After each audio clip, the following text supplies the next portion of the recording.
Hi, it's Charles Cherney with The Real Deal, episode 29. And today we're looking at 5 mistakes sellers often make when listing their homes for sale in Cambridge and Somerville, Massachusetts. So, number 5 on this list is neglecting repairs before listing for sale. So, it's true that small repairs can make a big difference when you list your home for sale. So, perhaps there's a leaky tap or there's an old stain on the ceiling from when there once had been a leak. If you have these kind of small repairs, it's best to address them before listing for sale. Fix the leaky tap so it does not leak. Paint the ceiling so it doesn't show evidence of an old leak that's no longer active. And on it goes. You may need to replace carpeting in a room that you use on the lower level that's old. Or it may be that you need to fix a foggy window because the seal has failed. Or it may be that you need to do some painting. Whatever it might be, these repairs can allow your home to show to best advantage if addressed before listing for sale. And it's short money that goes a long way towards your achieving the highest and best sale price.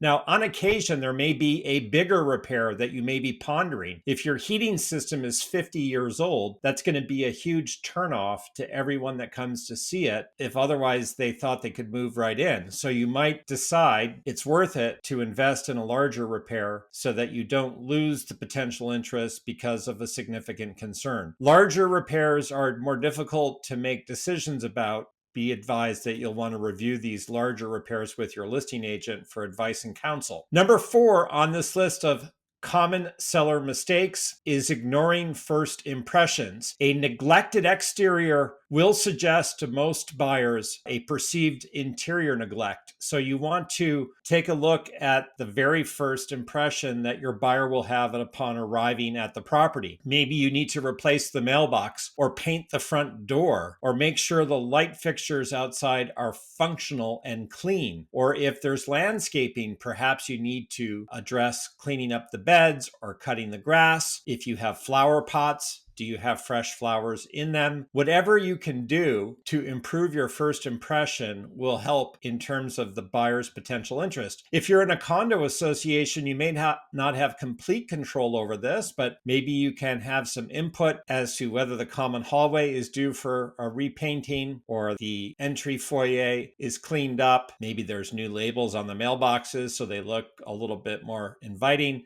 Look, there's all sorts of things that you can do to address your first impression. So don't ignore it. If you do, it's going to cost.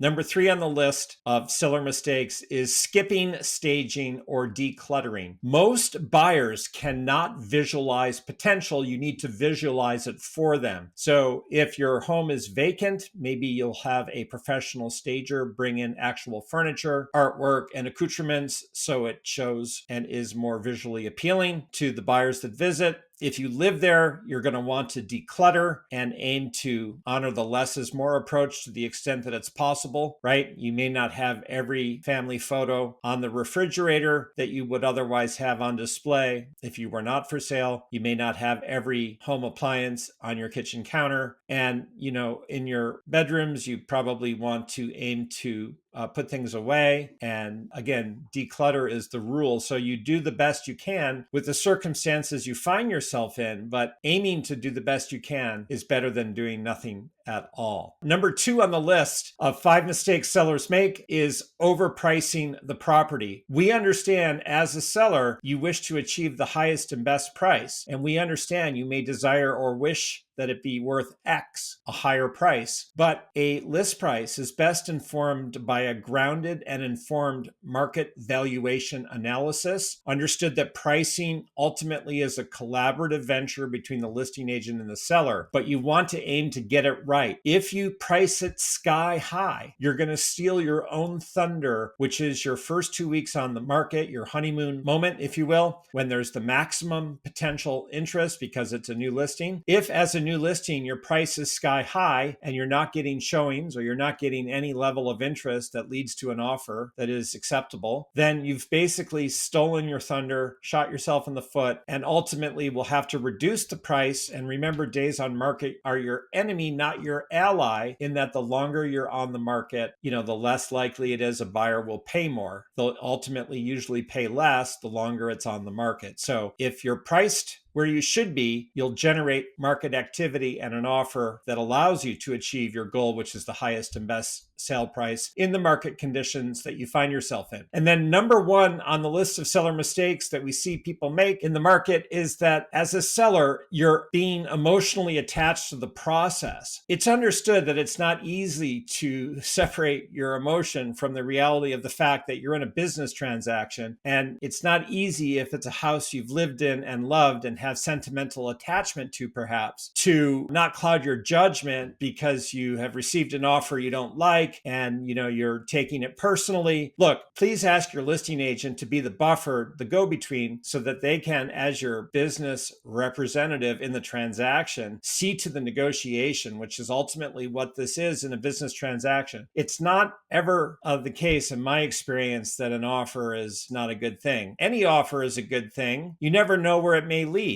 If the offer that buyer A presents in your mind is too low, but it's handled professionally, then who knows? If later in time they're still in the market, perhaps they'll return to the property and make an improved offer because they were not alienated by an emotional response to the offer they first presented. So we don't want to see you as a seller get hung up in a detail that could kill the transaction when it's an easily solvable matter, right? If you put aside your emotion, let's say, for example, the buyers decide that following the home inspection, they want a credit based on findings. And you find that since you live in the house, the concerns they have are not yours, and therefore they should not be considered. When ultimately the end result is what you should be focused on. Can I sell my house to this party for a net of X dollars? And if that's what I desire most of all, then perhaps focusing on the end line, the goal, is where your mind, your brain needs to be. So trying not to be emotionally attached is important. In fact, it's essential to success. So that's this mistake that ends this list. So taking it again from the top, neglecting repairs before listing for sale that can be made and serve a seller to be made, ignoring first impressions by forgetting how your home looks when a buyer first arrives on your doorstep, and skipping staging and decluttering, thinking that you can just do an as-is sale and not put any effort or energy into presentation. That's a mistake. Overpricing the property, an obvious mistake, and become emotionally attached in the journey to closing can throw you off and steal your own chance at the highest and best sale price. My name is Charles Cherney. I work with sellers and buyers in the Cambridge and Somerville market each and every day with my business partner, Maggie D. Reach out by text, telephone, or email if we can help you sell for the best price or buy the right home. Be in touch. Take care.